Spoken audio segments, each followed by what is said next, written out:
With the Subarus that I've always heard was that they're really expensive to build. It's the money per horsepower you get. You're going to spend $20,000 on a Subaru build to make 500, 600 horsepower reliably. My car was reliable at 900. People are buying the car. They're putting a few $1,000s in cheap eBay carbon on it. They're sitting in a parking lot and they just want to sit there and look at it. Yeah, flames and farts and pops and bangs. You have a great car. Go use it for what it's built for. We're not secret. Yeah, we're also don't hide anything. No, we tell everybody everything. You come on, you gotta be honest. I was kept from my own car. I didn't even know there was inserts in it until months later. Why is the BMW community so hung up on if a record's broken, they want to see proof? I'll let Mikey talk about that.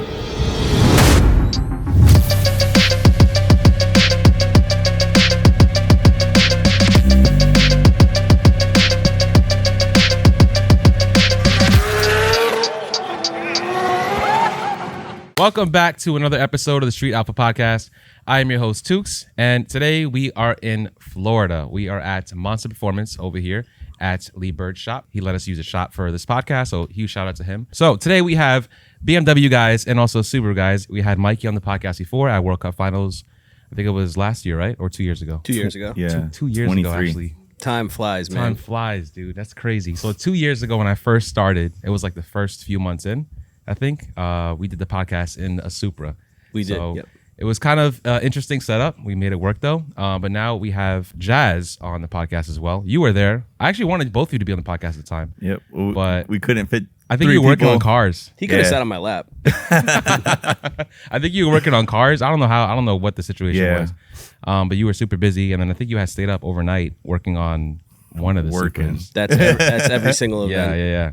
So happy to have both of you guys here. As you guys know, I did move to Florida, so Jazz is now my neighbor. So Mikey flies in every now and then. You guys tune cars and so on, so it's easier for us to kind of connect now. So last time we had the podcast, we didn't speak about a lot of Subaru stuff. We did speak about how you got into it, but we didn't speak about the platforms, the motors, power, how you put them together, tune them, and so on. I'm not a Subaru guy. People have asked to have Subaru people on. And I figured, why not have STI Mikey on, right, for this? Okay. So you also have a record with the Supra. You're still holding, right? Tied for quickest ET. Yep. Like to the 1,000th. And yeah, no, there's a few Subaru records as well, but they're old. They've been held for years. Mostly stock turbo stuff. Stock turbo stuff. Mm-hmm. Okay. So with the Subaru platform, right? There is an FA, I believe. Correct. And there's also an EJ. Yep. Right? Correct. So the EJ came with the STI? And WRX. And WRX. Okay. From like the 80s. So what is the setup that you would go for if you want to make like 500 horsepower for starters? Oh, 500 is easy on any of them. Okay. 500 is easy on the EJ20, 25, FA20, even FA24. I mean, as soon as tuning capabilities came out for the 24, we were making 675. Yeah, it was high 600s. Yeah, we were going mid-10s in the quarter mile, which it's much harder to go fast in those cars than the BMW stuff. So the biggest thing with Subarus is the reliability, right? Correct. So at what point do they become not reliable, I guess, when you're starting to make certain power? 5 years ago, it was like 600 horsepower was like it. Not 5, maybe like 8 years ago. 600 horsepower was like it. Motors failed all the time. But you could actually put together a reliable 900 horsepower Subaru. And that could be argued. Some people will say less, some people will say more. But I had a 900 wheel horsepower Subaru in 2017. And I beat it up. I literally built it. And you drove it 1,000 miles. Yep. I drove it 10,000 miles. This was before Firelock. There was no Firelock. There was no special head gaskets. Okay. We got 10,000 miles out of it, and it was all either track, dyno, or my biggest joy was taking people for rides in a full STI with 900 wheel horsepower. So every single day, different family member, different friend, get in the car. I have to show you a 234 on this back road really quick. That was honestly probably the funnest car I've ever owned out of all of them. Really? I felt in control. I didn't feel scared of it. You know, it's like you go out in a BMW now, like Jimmy's car, and Jazz on the street with 1,400 wheel, and it's just like, oh, maybe I hit a tree, maybe I don't. You know, literally. But yeah, that was so much fun. But Subaru torque steer is amazing too on a high horsepower car. Yeah, it's the best feeling sensation you'll ever experience in your life. Well, what's considered a high horsepower for a Subaru?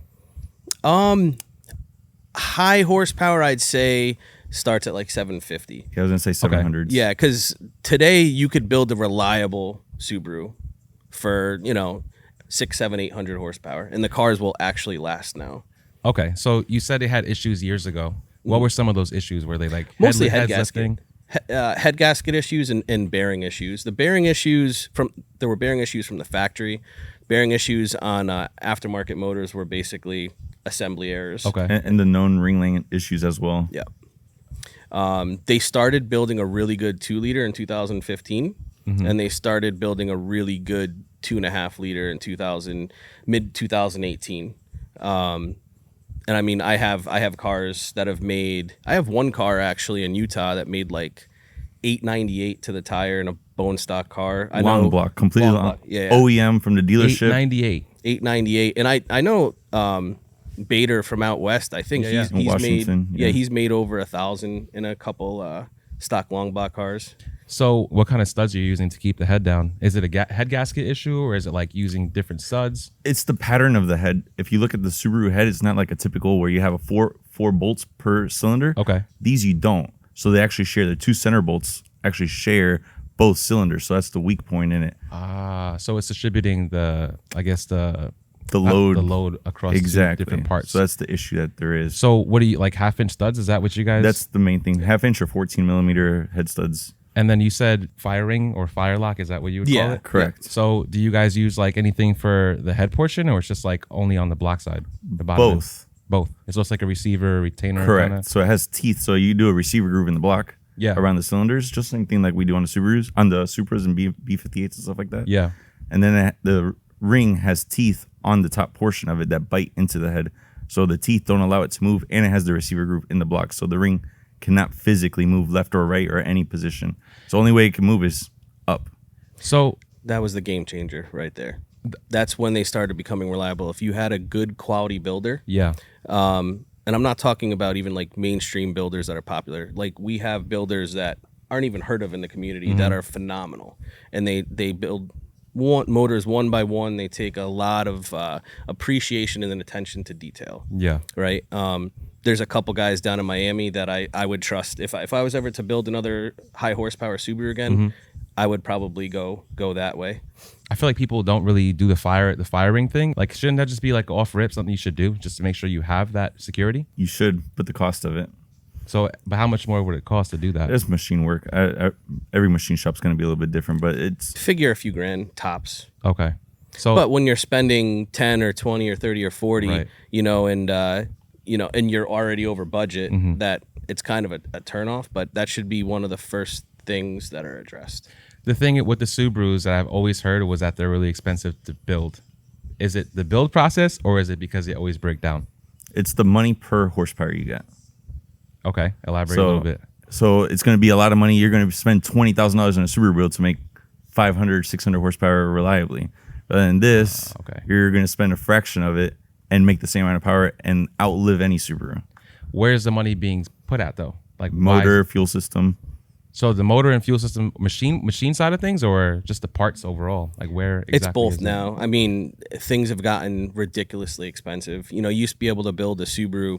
Like for instance, my car was reliable at 900. Okay. It cost me for everything from a bone stock car from the dealer to that. It cost $30,000. That was back in 2017, I think. It would probably be double or more right now to build 60,000 to build that same thing. So that's almost a turnoff because you really have to like the car, because most people buying a $35,000 car aren't going to put 60,000 into it unless they're really into the scene and they have the means to do so. So it's hard to grasp. Like with the BMW stuff, you buy a $50,000 to $100,000 car and you put 30 or 40 into it. That's a little bit more feasible. Yeah, and it's reliable. You make with those kind of numbers, you make 900, 1,000, and you could drive it every single day on the street reliably. Right. So what would be like? Let's say if I wanted to buy a Subaru, right? What year would you guys recommend to put together to make some power? STI or WRX? So yeah, that's the difference too. It depends what the goals are. A drag racing car. A drag racing STI. You don't see too many. It used to be super common. There used to be national events every year. Okay. That's how I grew up. I grew up going to the track almost every single weekend when the 04 STI was brand new. Yeah. And we were watching companies like Big Valley, right? Big Valley from Puerto Rico. They went 9s back in like 2005. Which back then that would be like us running a 6 in a Supra right now. It's just and they would do it like the impossible. most simplest modifications ever. Rolly was one of them that would do it for like an AutoZone intake on the car, and he was going 12s in the car, and that's unheard of in the early 2000s. Yeah, no. I mean, Rolly was probably one of the people, if He's one not of the the pioneers. person, that made me interested in Subaru drag racing. Him and Junior Barrios, they both made me super interested because these guys, when they went out, they were so much faster than anyone else with the same car and the same mods. And I'm just like, that's awesome. Like, they stand out. Like, I kind of want to be like that. Like, I want to get a car like them and see if I could even come close to how fast they could make it. That kind of that's what started me with drag racing, because I just saw a few individuals that had what the whole community had, but they were just so much better. Like, it was either the way they put the cars together or driving skill. I mean, they both have both skills. They can he's a driver. Isn't Rolly's a driver. Rolly's Rolly's a other driver. cars too. And Right? he used to build cars too. Now he doesn't build the cars anymore. Now he just drives the cars mainly. Does he hold any records for the Subaru platform or? Yeah, world's first 7-second Subaru. Yep. And That was the actually white car. first before any Evo. That was in the competition. That was like 2017 also. Yep. When it was Evos didn't go 7s yet. The Subaru beat wow. the Evo to the 7s. Yes, it was a battle wild. year after every event. They would go months at it. Every month trying to see who would be the first into the 7s. And they actually did it at World Cup finals. Oh, the 7s. Yes. When he got into it, was it like high 7s or? High 7s, yeah, obviously. It was like That's 790 still, that's something. still fast, bro. And they were able to repeat it again. So what was he? What was it? Was it a WRX or STI? STI, 04 04 STI. STI. So I noticed when you asked what the goals were, you said WRX or STI. So what would be like the biggest For difference? between easier the two? power for dollar for horsepower, a 15 plus WRX will make more power for less money. Yep. On a basic level, say if you wanted 450 horsepower, Okay. it's so easy to make it with a 15 to 21 WRX. 2015 to 2021. They make power so easily, and it gets super complicated after that. But if you were to buy a WRX for say 20,000 or STI for 30,000, STI you would need to put another 20 in to make a reliable 450, 500, where the WRX it's just like throw a turbo kit on, add a meth kit, keep the torque low, and go. I mean, when the WRX in 2015, when the tuning first came out, we were the first car in the 10s. I flew Rolly out to drive the car. Oh, wow. And everyone was like stuck at like 11.8 or 11.9, the 5 of us that were actually drag racing the car. And Rolly came out with one of my customers' cars. He came to drive it. And we went 10.6 at 134, stock trans, stock motor, unopened. It had a clutch, a turbo kit, and a meth kit on it. That's literally it. Wow. And back then, that was unheard of. It took years for people to catch up. Most production cars weren't even running that. Yeah. Yeah, that's crazy. So why are you putting more money into the STI though? What's the difference? Just it's not port it's not direct injection. That's the one thing. Okay. So the WRX is direct injection, so you have more room for the fuel system. So you're able to run full E85 on a stock fuel system. And the WRX has much higher compression. You go from like okay. a And it's a- 8.3 to 1, 8.2 to 1, 8.5 to 1, something like that in the STI, all the way to a 10.6 to 1. So the WRX on a stock turbo with a few bolt-ons and ethanol already makes, you're touching 400. Some cars make over 400. So it would take an STI, a full fuel system, turbo kit. Right. At that point, you probably don't need axles yet. No, not yet. Not yet. But it would take a lot more money in the STI to make a reliable 450. And than also the other WRX. thing is that the FA also is an equal length manifold, and it's a bottom mount turbo, so the exhaust pulse just has to go like 6 inches before it hits the turbo, rather than an EJ has to go like 3 feet before it hits the turbo. So there's more lag in it, rather than the FA is just instant. The moment you hit the gas, it's already in boost instantly. Right. Which So- is also a problem because we were snapping rods, or not we.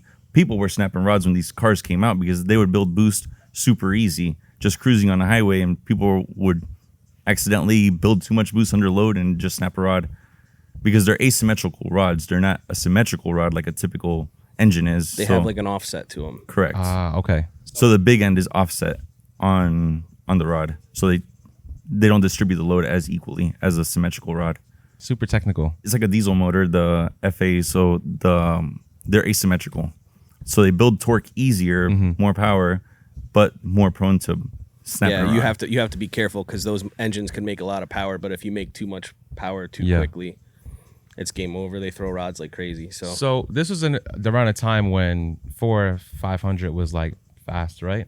We Yeah, live in a time- relatively. we live in a time now where They like, still are fast, man. You drive a Subaru No, today, you 400 or feeling 500, wise, even a yeah. street car that makes 500 horsepower is very fast. We 100%. tuned a 500 horsepower Yesterday. STI yesterday, and I giggle. We were I giggling still- like I little love kids, it. bro. It's just a crazy sensation feeling. Nobody that's never owned or driven a Subaru does not get. A 500 horsepower STI Subaru is so much fun. It is. I love it. but we live in a time now where like 1,000 horsepower is like The internet made it that way. the internet 100%, Correct, right? correct. So like you said, if you have like, you have to love the car to actually put money into it. Correct. Yep. But if you want to keep up with the other people, like you want to be, 1,000, 1,400, what are you doing to a Subaru to make it at that level? Billet block. Yeah. So They have I, billet blocks. I, Yeah, I they do. personally, I've only made over. I have probably a couple dozen cars that have made over 900, but I only have one car that made 1,000. And we were still stuck at 9.0. It was so depressing because the car had a trap speed to go like a solid 870, 880, and we just could never. It was always drive shaft broke. It was always something, right? And that was the Where last. the trans locking out of gear. Yep. That was the last Subaru drag car that I was dedicated to. It was owned by a friend of ours. Yeah, Mike. Yep. And man, it's just so much money spent to not hit the goal. And I mean, it was years in the making. Yeah. It was different trans, different motor, different setup, like complete overhaul of the entire chassis. Like it was just over and over and over. And the car finally made 1,000 horsepower and was ready to rock. And then that was his last hurrah. It got stuck at 9.0 still. And he's Damn. just like, time for something else. And I'm just like, yeah, buddy, time for something else. It's been years. And now he's got a BMW. So you said billet. Billet blocks, yep. So that would be the best way to make 1,000. Like, I don't want to say reliably, but that'd be your best option. Yeah. Correct. Less distortion in the block. What are you using for transmissions with STI trans. Stock trans. Stock trans can That's hold why a ton of STI, power. an STI is much more expensive than a WRX because you have the driveline and you have the brakes. That transmission is good for that much power? Yeah, fun fact, the STI trans is actually designed by Mack diesel trucks. What? So you don't have to do anything to it. Clutch. No. Just a clutch. I was rowing gears for, like I said, in my car for 10,000 miles, beating the shit out of the car. I got videos of me dumping the clutch, doing donuts, Yep. towing my cars all across the country, Wow. towing like 800 pounds of fuel across the state with my STI, making 900 horsepower, just cruising perfectly fine, no issues. The powertrain distribution, like what is it? Like You what's can the actually split? control it. Yep. The Okay. STI, you can control how much power to go to the rear wheels. DCCD. Driver controlled center differential It comes with that? from the factory. From the factory. Damn. Just by a knob in the center console, you What's it, literally 70-30 now? 70-30. 70-30. So you could basically almost do a burnout. There's people actually in Naziok days doing standing burnouts in them. They put it all the way to the power to the rear, which is 60. At the time, it was 60-40. And they're just stand on the brakes and just do rear-wheel drive burnouts in them. And It would that- kill the center diff, but you could do that in 04. Yeah. 04 seemed to take it no Yep. problem. But after that, you yeah. do standing burnouts in them. And there was no issues with that. It's like a module Yeah, from the that factory. controls it, and Yeah. there's no issues with that. You can No. make all the It power. was like a little analog control back It's then. just a little knob, Right from the factory. and it just shows up on your display. It has a little arrow how much power goes to the front and That's rear. pretty badass. Yeah, I think you just one little button activate and then just like a roll dial up or down Yeah. where you wanted the power to be put. Or you could leave it in auto, so the car had a yaw system. That's what it's called, the YAW. So it knew how much power to send to the wheels. It had to send, like the ABS rings, so it knew if one wheel is spinning, how much power to send to what wheel. Also depends on what you're trying to do too, right? Like if you're, let's say if you're roll racing, like you would change the splits or no? I always left it in auto. You left it in auto. Come back. Auto was always the best. A lot of guys would argue because you could also go to like a lock position Okay. where you really shouldn't All be turning the wheel. four. Yeah, you're just locked. The same power goes to all four the entire time, Right. No matter what happens. But it's not good to turn the wheel, though. Not at all. Only Oh, for straight line. Only for straight line. Correct. That's like if you're stuck in a mud, snow situation. Yeah. And then what about ECU? What are you guys doing for Stock that? ECU. Stock ECU. Stock. Still Yep. to this day, yeah. And a lot of guys are going Motec or standalone now. Haltech. Yeah, but if I ever built another one, it would just be on a Cobb axis port probably.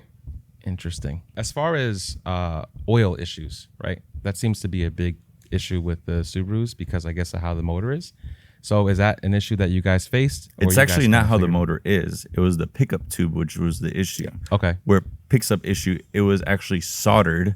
It wasn't a weld. So the solder would break. That was the issue. But there's companies like Killer Bee, which was the first one Yep. Mm-hmm. that made a fully welded pickup tube, which actually sat lower in the sump, so it'd pick up more oil. But there's also two issues. What he's talking about is the EJ issue with the FAs. Right from the factory, silicone was getting built up, and the BRZs and the WRXs. Right, the new ones. And it would literally clog the oil pickup tube with RTV right from the factory, and you'd spin a bearing. There was a ton of cases like that. So when the 22 WRX first came out, the biggest thing was come in for a service immediately to a performance shop, and we'll make sure that Basically, pull the oil pan out of the car, inspect the pickup tube, and clean any. Because it was all robotic. Yeah. So the machines would actually put in excess of the silicone. Yep. And being in the oil, it would break down. So it would be pieces of the silicone that would fall off and be picked up in the pickup tube and clog the pickup tube.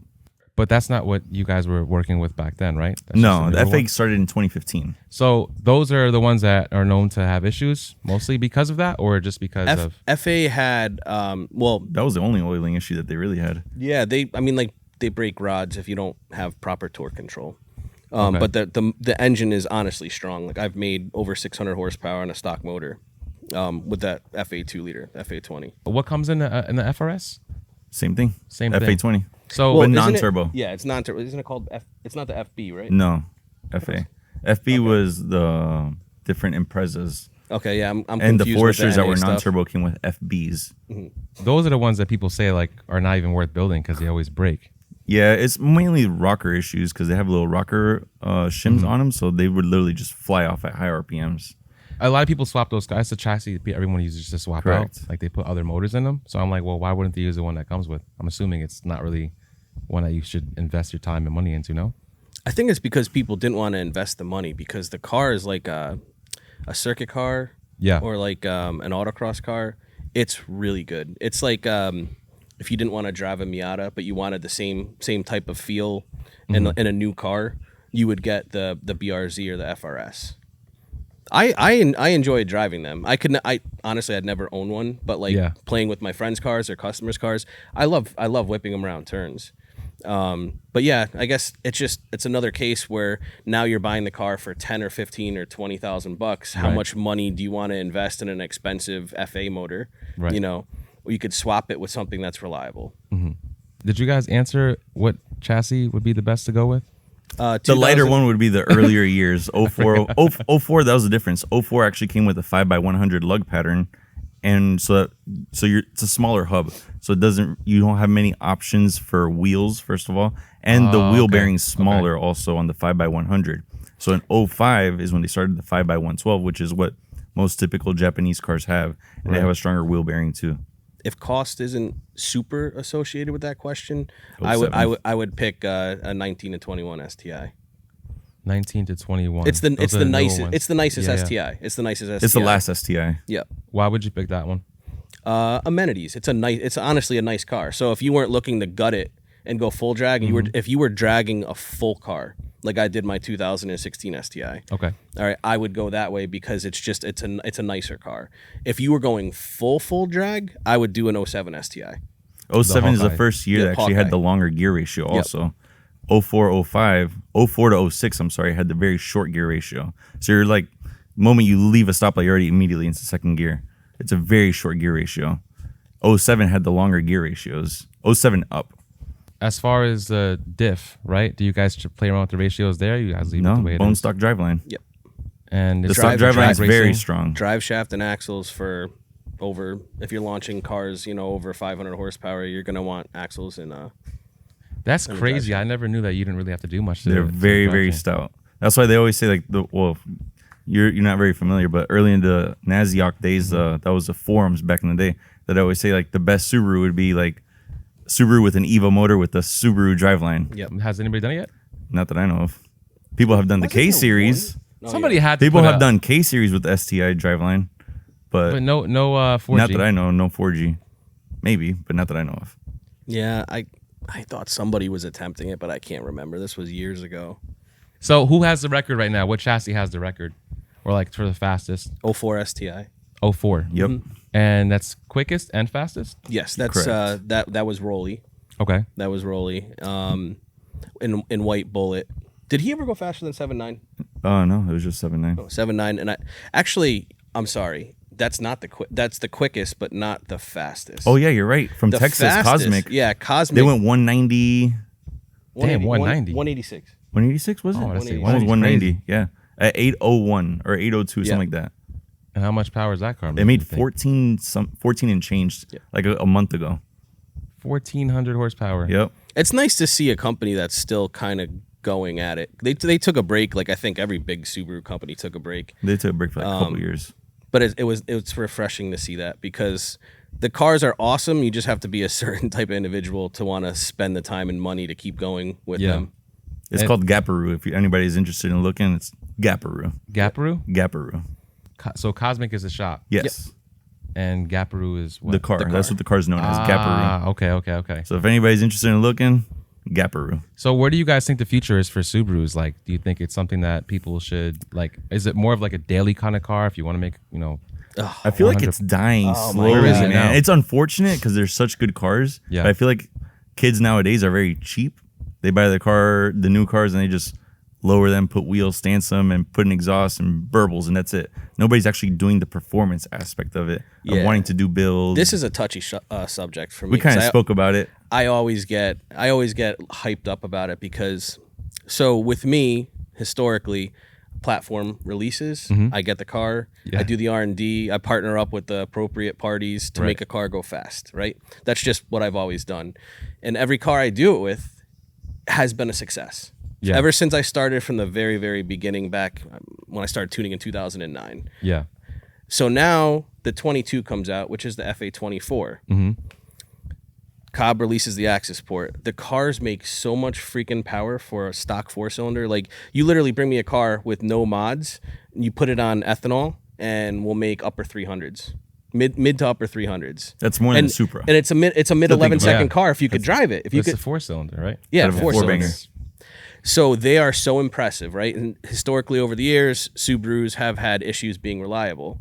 So now they finally get it right, but the market, it's too late. The market's shifting. So now it's like off the rip, built the car. Well, stock motor, but I did the full, Turbo ETS turbo kit. ETS turbo kit and a whole meth system, port meth. So, and we went mid-10s, literally like that. Like, stock turbo was like 11.0, short-lived. In a matter of a couple months. Yeah. And I'm just like, okay, this is awesome. Let's freaking go. And I'm doing maybe like 5 cars a month, which is nothing. And I'm just like, where are the cars? So then I start. I'm not a forums guy When it was anymore. like 5 cars a day. Yeah. So I'm not a forums guy anymore. Yeah. Because it's too much. I mean, I'm always backed up with work, so I can't live on forums. So I visit the forums, and I noticed that my prices were 3 times or more what the next guy was charging for the cars. And I'm just like, okay. And it's the same price that we've always been charging. I'm just like, okay, so I just spent all this money, which I typically do on a new chassis or a new car. And why? Like, I'm just like, what the hell is going on? I'm just like, these kids are spending all their money on eBay cheap carbon fiber and just sitting in Dunkin' Donuts parking lot. When I grew up, we raced Subarus. We went up to the Turnpike in Berlin, Connecticut, and we raced Subarus. Now, for some reason, Subaru finally gets their car right, and nobody's racing them. And if they're literally just buying $150, $200 OTS maps, and nobody's racing. And I'm just like, man.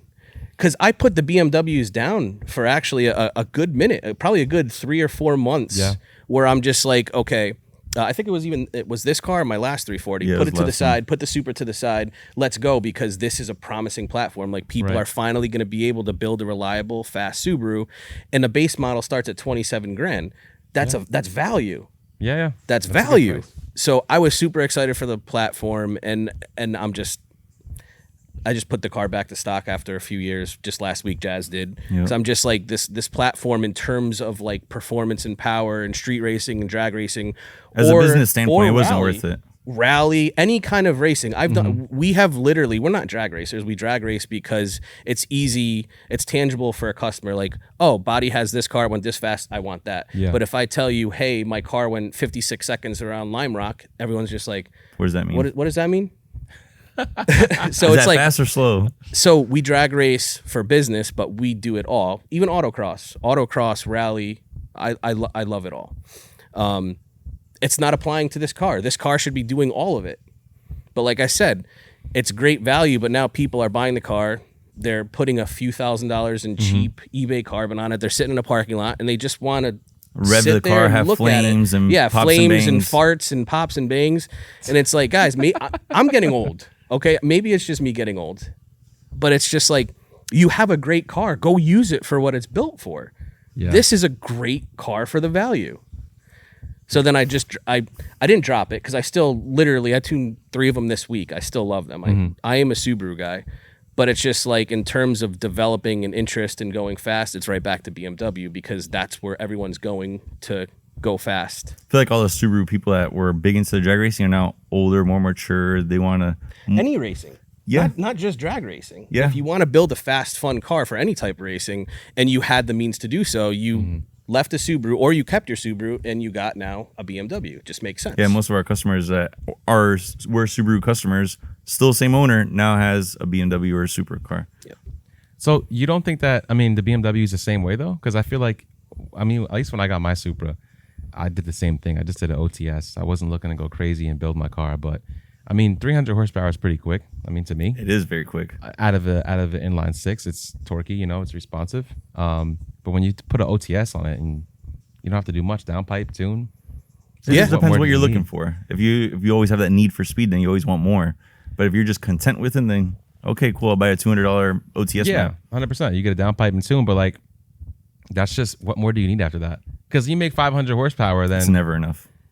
it's never It's enough. never enough. It's never enough, but like it's like if you want to go crazy, you got to get a turbo kit at that point if you want to keep the the stock block and so on. But like the next level to that is like crazy. But you can make a lot of power just with a downpipe and tune. So it's like I feel like that's just what it is now. It's just so easy for people to make power, It is very easy and to make nobody power wants in to these take cars. apart their motor and do anything crazy. Obviously, you have a whole crazy build here, but like That's the what you just said right now is crazy. Is very accurate. Of nobody wants to take apart their motor. Right. We see that so much day in day out. Oh, we want more. Turn it up more. Turn it. We're like, bro, you're on a stock motor. Like you're doing 60 to 130s every night. Oh, my last tune did this time. It's like your motor's tired. Who knows? Your rod's already starting to bend and you don't notice. Yeah. Unless the rod exits the block is when you know that your rod is already bending. But Right. my car went this faster this time. My other tuner went faster. Your motor's getting tired. It's a stock motor. It's not going to have a life expectancy. That's the worst Forever. thing. Oh, but I saw this guy go that fast. There's so many different variables. It's like the 60 to 130 crowd in the S58 platform is, and I think they're the worst. Listen, I They're love the worst. I bro. love I'm the first S58. to say it. I love S58. Different than the last podcast. Yeah, I love yeah. S58.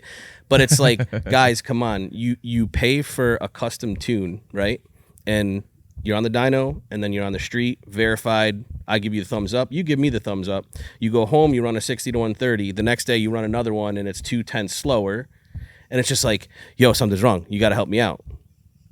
They're are you sending us talking about? screenshots Se- of their draggy. Yeah. Oh, but look what I did last week. But now it's this. Now it's a little bit slower.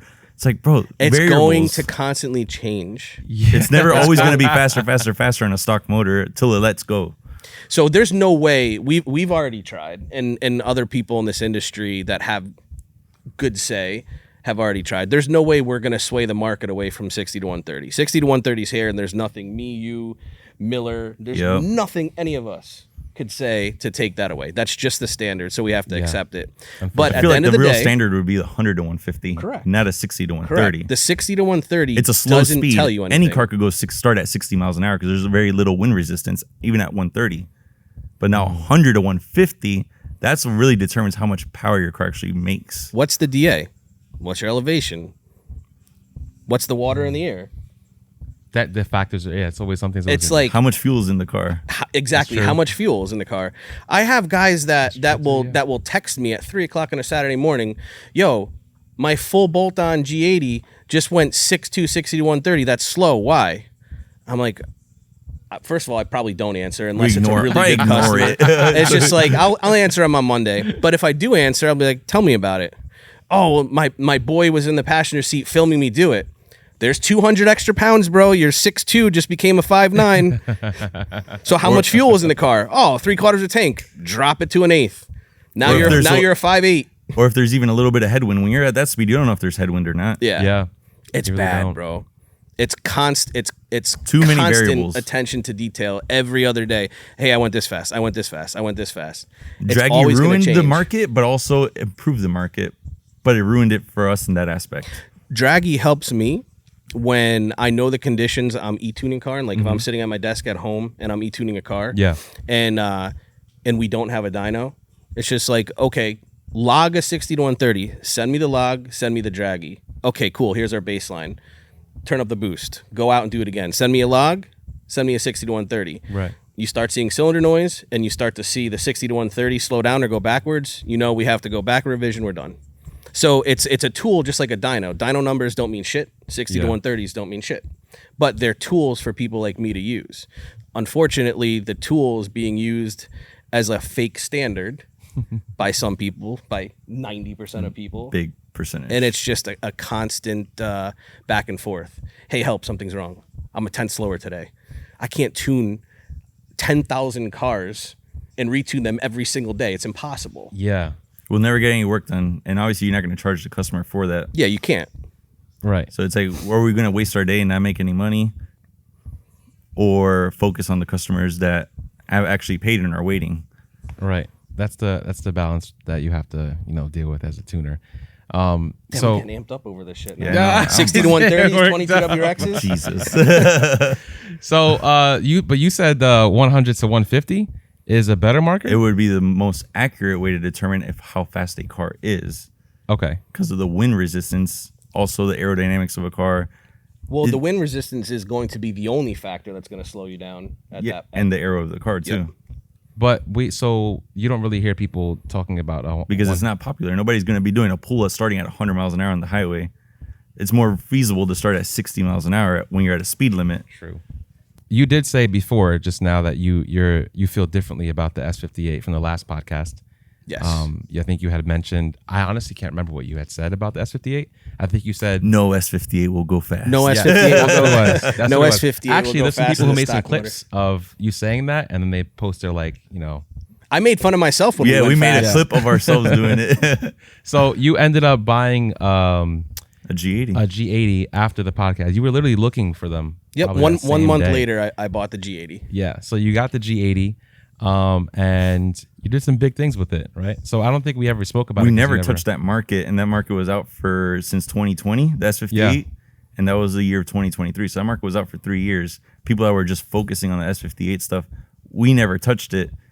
We get the car, and both of us, I'm sitting on the floor of the car, trying to learn how to tune the car, trying to figure out, thinking that's going to be the same as the B58. Far from it. Similar but not. Same, but different.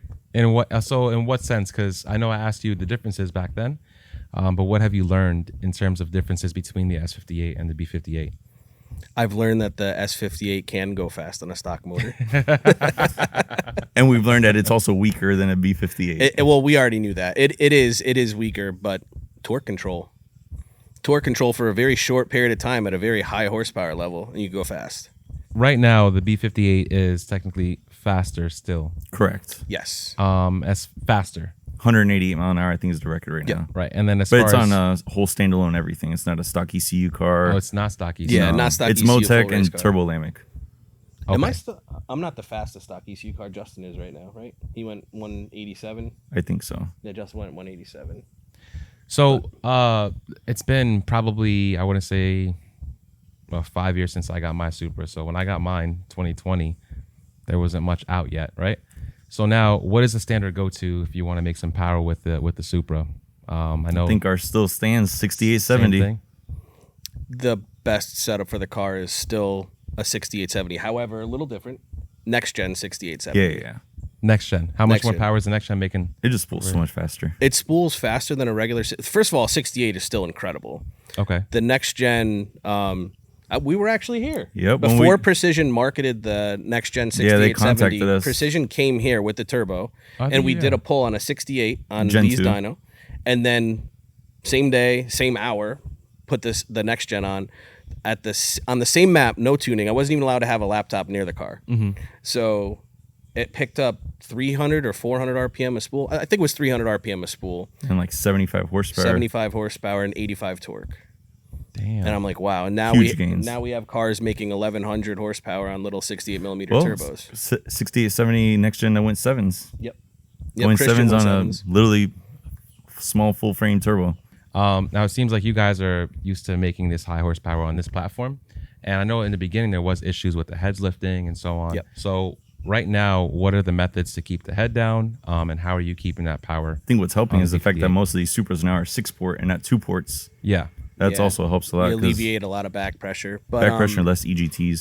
there's different levels to keeping a head down, right? So Okay. first it was just Visconti's fancy fire ring gasket. Is that Yep. what you would call it? I Yeah, guess. Then the next step would be actually machining, like we were talking about with the fire Subarus, lock. Mm-hmm. with the receiver grooves. And now what we're doing, I mean, everybody knows, it's not a secret anymore, obviously. So what we're doing in my motors is we're doing inserts, and we're torquing the heads to 160 foot-pounds instead of 105 foot-pounds. but they're or on a 110. bigger stud, not a standard Yeah, size stud. You huge said stud. how much? 160 160. foot-pounds. 160. You said inserts? Inserts. What is? I It's actually like don't a time. know. It's kind of like a time cert. Yeah. So you're not using the factory threads no more of the block. So there's not enough meat in there for it to bite. So you put a steel insert into that bites into the block, but it has its own threads. So you really can't really pull. I don't know. Was that? I is it never even knew that was a thing. proprietary or It is proprietary. it is okay. That's what I thought. I wasn't 100% positive. So you said it's not a secret anymore. That people are running bigger studs. Okay. Well, that we were using inserts. Yeah. People know we're using inserts. I don't think anyone else is using them yet, but I'm sure it's coming because when the cars start to make 1800, 1900 wheel horsepower, it's going to be needed. So how long? Okay, all right. So you know how this goes. Platform comes out, people break records. You go fast with it. Things start happening, and then once somebody figures it out, it's up to them. Either they want to tell people or they don't. Right. So up until how long ago was that like a thing where everybody started figuring out what you have to do to keep the I think it heads just down? happened a few months ago. We're not secret. Yeah, we're also don't hide anything. No, We listen, tell everybody everything. You come on. You gotta be honest. You know how the BMW community is. Yeah. There's a lot of Some people gatekeeping, gatekeep a lot. right? So there's a lot of people doing certain things. You don't even know about it. People are saying certain things. I was gate kept from my own car. I didn't even know there was inserts in it until months later. I'm just like, how the hell do you torque this to 160 foot-pounds without breaking anything? That's you said 160. That's a kind lot. of. Yeah. Your arms are shaking Yeah. trying Yeah. to torque it down. Lee had me torque down one of the studs on the RB, and it was like 120. There were 100. I think it was 120 or 110 or something like that. 110 is where the arms start to shake a little bit. Yeah, it was tough. So 160. That must be insane, dude. That's that bean built power. Yeah, bro. bean built power right there. Shout out to So, Brian. aside from that, is there anything else that you guys have learned or figured out? Because it seems like you're obviously it's more 1,000 horsepower B58s now, so it's more common. It is very common now. It's almost like a daily thing. Yeah. From a tuning standpoint on the B58, everything's still probably the same as the last time you and I talked. Yeah. The hard parts are making the engines last longer. Okay. That's my And opinion. we've actually kind of figured that out too, how to make them live longer because we figured that out yeah. in Wisconsin. S58, same thing, figured out. However, I made a mistake with tennis ball, I think, when it crashed.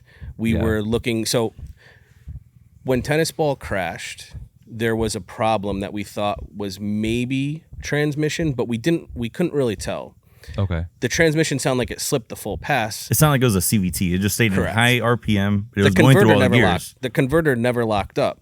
So we were trying to think outside the box and tackle some tables that we weren't very familiar with, and there's really no explanations, and there's nobody to ask. Yeah. Right? There's We're the nobody only to ones ask. doing it, so it's not you So- can ask somebody else. Unfortunately, we found out too late that it was just a converter lockup issue, Mm-hmm. and now we could fix that with your boys tuning, right? And Yep. Mike Ball from England as well. He could fix that issue with trans tuning. You know, there's a few select few that could actually get that done, but we found out too late. So we were messing with some limiters, flashed the car maybe 3 or 4 times that day, and it was getting progressively faster. 7.9, 7.85, 7.8, and then the car went It was 7.8. 781 and then 780. We're like, Yeah. we're already here. We already had beat our record. So we turned it up, Yeah. right? But we didn't touch anything that I hadn't touched prior. It was early in the day where we were messing around with all these new limiters that I found that I thought may be able to fix the.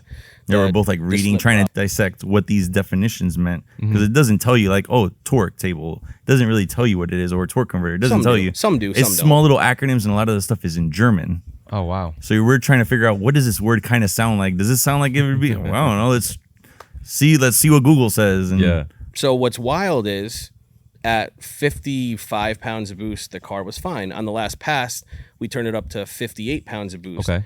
That's when it freaked out. Wouldn't close the throttle. Just kept going, and inevitably ended up 2 miles from the starting line on its roof. Yeah, it was So- a wild ride. So thank God you're still here, bro. Thank God you made it out okay. That was a pretty intense situation. Very. And the video doesn't really show too well. Like, It doesn't show it because somebody didn't really record the full thing. But Wait, who are you looking at? AJ, he was the videographer. He thought one of his best friends just died. But he didn't dropped the record the whole camera. thing. He was recording and then just walked away from the video. But you can actually hear it in the audio though. Like you could hear like me slamming on the brakes, trying to lug the motor down, trying to shut it off. You could hear the engine turn off and on various times. That's the scary part. Is in the log and in the video. Or does that video? That video yeah, does exist. I have it. Yeah. You could hear him turn the car off, and then it fire. I don't know if it's momentum of the engine or Maybe like a diesel effect. it Probably, just man. it fires back up. He puts it in neutral. It stays in neutral for a half second, a Not full even. second, and then goes back into gear. And Like, it's you just see the like- whole log go neutral gear. You can see it turn off, turn back on, everything. It was so when you got to the end of the track, you obviously let off, right? yeah. And let then- off, hit the brake like normal, ease into the brake because you're not going to stomp on the brake. Right, you ease right, into the right. brake, and I just realized that when I let off the gas, car is still accelerating. So I'm like literally hold on, dear life onto the steering wheel, and both feet on the brakes, and all of a sudden I just felt my foot just go all the way to the floor. It's because the rotors literally just exploded. So the calipers pads were just touching each other. So all the brake pressure just left. So did your stomach drop in that moment? It happened Like so what? fast, man. It was just all I saw was just trees, and it was small bushes or big trees. So I went, let me go to the small bushes. But when I did that, I guess it went over some of the tree trunks and it punctured both tires on the driver's side. And that's when the car literally just started turning and flipping. So there was a bit of controversy with that too, and people were well with the brakes and also Parachute. the cage. People were talking about parachute, cage. So I know you had mentioned on Instagram that if there was a cage in the car, that it could have potentially. Made it very Made it near worse. impossible to get out because the car fell in a ditch. Right. So the car was in the middle of the ditch, so I couldn't open none of the doors. So only It would way have out- been the 1 in a million time where a cage probably wouldn't have helped because, like I said, it was in a ditch. So Yeah. the only way out. And the you car was couldn't on have gotten fire. out. yeah. And the car was on fire But too, right? also, what a lot of people use that as a conversation piece, right? Mm-hmm. Miller just went 762, no shoot, full interior. no cage. Not one person has said anything because the car didn't crash. If the car crashed, it would have been another. Just for somebody that doesn't have anything to talk about to jump on and be like, All these "Oh, that R8 idiot, guys also. that idiot didn't have a cage." None of these V10 cars going. None of the 200 R8s and Lambos have cages. So They just have parachutes on all them. of our cars have cages. Right behind us, this car has a cage. Yeah. All of our Yeah. cars have cages. That car was supposed to be hit a 7.9 and enjoy it on the street. But when we got to 7.9, we're just like, this isn't good enough. But it's still my street car, and I want to enjoy it on the street. The 798 wasn't good enough. We got to Yeah. go a little bit faster. Let's go back. Let's go Dude, back. Sevens is crazy. Let's go back one more time. So we went back one more time, and I'm just like, this is it. We're gonna go a 7.8, Yeah. and this is gonna be my beautiful, perfect street car. And of course, We went- Jordan. We went 7.8. What do we do? 780. The first time was 798, and then we went 788 or 789. Yeah, because now Jordan went faster. So now Then it's he like went one more time, one more time. 785, and then that's when we're like, yo, we got to go back out. We knew the car had a 775 in it, and at that time, Supras weren't even going that fast. So it's like we're taking this four-door brick and we're going faster than Supras that have been being developed over the last 6 years. This is Right. impressive. This is what I want because then I want to put it on the street. It was registered, insured, and I just want to drive it every day. This is a sick And the car was not really gutted. All we did was just take out the passenger seat. no cuts or anything. It It would just took out passenger seat. That was it. It had all the trunk mats in it. It still had everything in it. didn't have wipers. Well, that's or braces. Just put it this way. Let's put this in easy terms. The car weighed 3,705 pounds with Jazz in it, and 3,775 with big boy in it. So the car was still A heavy car. It was a heavy car. So anyways, we wanted to now go 7.7. So anyways, we went back out one more time, and we were really trying to find that last tent that I knew existed. We found it, but that was the demise of the car. So what was the issue with the brakes that you had? Nothing. You're just trying to stop a car that's accelerating. You're never going to stop it. So they're obviously going to be glowing red. There's a melting point, and they just shattered. But you had different brake setup on that car, no? Yeah, obviously we ran 17s all square on the car, 28-inch tall. So we had to run a smaller brake. So also rotating mass. Rotating mass is a big way to save weight on a car. It's not the same as removing static weight. 10 pounds of rotational mass is not the same as 10 pound. Right. So that's one of the first things we always do on all of our cars is just smaller brakes. Smaller brakes. That's the biggest weight savings. It's like 180 pounds, and 80 of it is rotational. So it's huge. If you want to go, if everyone's locked at a 10.0 on any car in any platform, anyone's locked at 10.0, just put a brake kit on, front and rear. You'll be faster. And it stops fantastic, other than my situation, but that's irrelevant. So now you have the Supra record, or you're tied for it, right? Tied for it. Only stock ECU car to go that fast. So what is the next push for that car? Because it seems like, obviously you had it out at TX2K, right? I had it at TX to get it there. I had it at TX2K to try a different setup. So I wanted to go like way outside of my comfort zone with like a massive turbo and try to go fast. But we knew that it was only testing and tuning. We weren't going to make anything happen in Texas. There was just no way. Right now, it's actually, the project's not on hold. It's progressing. There's some things being done with the car right now. New updates. New updates. So I think we're going to pick up the car this week. Yep. Try some things, not lighting the world on fire at all, just getting the car to work. And then come fall, I think we're going to go crazy with it. Just one more time. At World Cup? One more time. No, private testing. Yeah, testing soon. Is it? But are you gonna take it to World Cup? Did you go to World Cup last year with it? No, not last year. Yeah, that's right. The first 2 years ago. Correct. Why wasn't it at World Cup last year? Why wasn't it at remember. World Cup last year? I really don't remember. It had a motor in it. I just don't remember why. But we were traveling. I guess. Obviously, that's like the best place to go and probably break records because the weather, the weather is beautiful. Yeah. The Monday is the best. I wouldn't say at the event, but the Monday after World Cup would be the best because they do a testing tune. You guys right. So it'll come back out. There's a few other things I'm working on right now. Okay. And then now, Jazz, you have the record for the 340. Correct. Right. And what does this car make? What is it? We What's made the setup? 1253. It's a basic mode, like really basic. It's just piston rod with a standard size head stud and cams. Basic. Basic. It's nothing crazy. Like, it nothing doesn't crazy. Yeah. It doesn't have a receiver groove or anything. It's a standard head gasket. It literally is very basic. Just big turbo, lots of fuel, and a big transmission behind it. But for the record, I don't know how that car hasn't lifted a head. Literally, I added nitrous too, and I was doing nitrous every single pass. Nitrous hits pass. like crazy on the dyno and at the track, and it's just like you squeeze the coolant hose and just like it's like no coolant pressure, so we're possible? like we're good to go. Let's do another pass. what? So we were at the track at OSW. Correct. You had broke the record, and honestly, you were talking about aging that film. I didn't record. Yeah, I was supposed. So to do I have the record since it wasn't recorded? Yeah. No, okay. Yeah. I don't know. So there's a big thing with the BMW people, and it's only BMW guys, it seems like, where it's like if a record's broken and there's no video or It's not a record. time slip, it's not a record technically. Everyone's always in the comments saying, "Oh, where's the video? We haven't seen a video." But if you have a time slip, technically, it counts, right? Yeah. So why is the BMW community so hung up on this whole video, or if a record's broken, they want to see proof? I'll let Mikey talk about that. I don't know. Like, it could be argued from both sides. They're just stubborn. Back in the forum days, nobody really had videos. The thing is everybody just upload a picture and that was it. Bro, everybody has something to say, and everybody wants to join in the bashing and the conversation. It's something to do on a Monday or Tuesday night on Instagram if you have nothing going on, right? Right. If I'm going to break a record, I'm going to do what I've always done. I personally am going to take a video, get a slip, do a nice write-up with the sponsors, make a whole big thing out of it, right? That's what I do. But that's just me. Anybody could do whatever the hell they want. It's just rare though nowadays, not gonna lie, to record, like to go to a track and do passes and not have somebody with a cell phone there. I had you. In our situation, it's different though.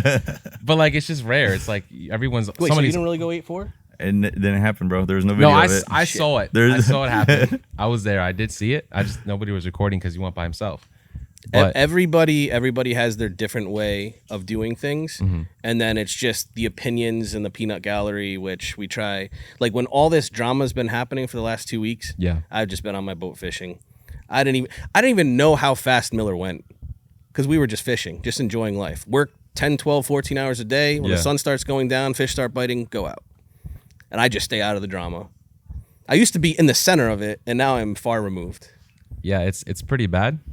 That's why I removed myself from the drama too, because I And know people tag me, oh, why aren't you sharing? Why aren't you saying it?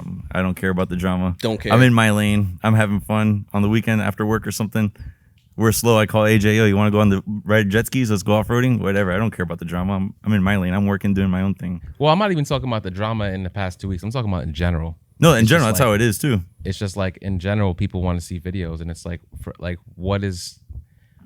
what's the drive to want to find out if it's actually true or not? Like, is it so you have hope for the platform? Like, what's the big I guess deal? that would be it. Going back to everybody just has something to say. I think everybody wants to be heard.